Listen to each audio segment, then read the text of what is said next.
A soldier's story. A story is told about a soldier who was finally coming home after having fought in Vietnam. He called his parents from San Francisco. "Mom and Dad, I'm coming home, but I have a favor to ask. I have a friend I'd like to bring home with me." "Sure," they replied, "we'd love to meet him." "There's something you should know," the son continued. "He was hurt pretty badly in the fighting. He stepped on a landmine and lost an arm and a leg. He has nowhere else to go, and I want him to come live with us." "I'm sorry to hear that, son.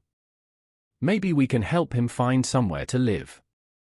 "No, Mom and Dad, I want him to live with us."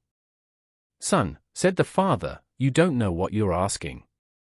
Someone with such a handicap would be a terrible burden on us.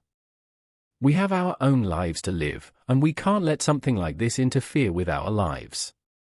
I think you should just come home and forget about this guy.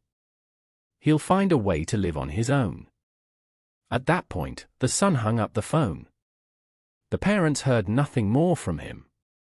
A few days later, however, they received a call from the San Francisco police. Their son had died after falling from a building, they were told.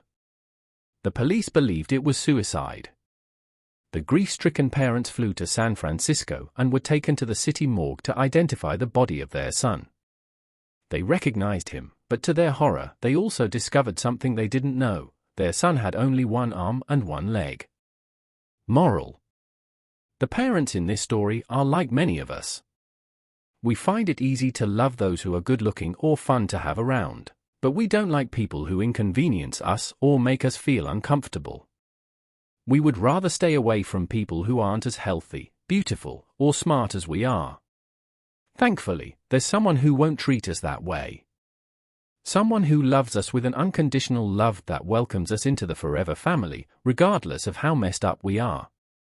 Tonight, before you tuck yourself in for the night, say a little prayer that God will give you the strength you need to accept people as they are, and to help us all be more understanding of those who are different from us.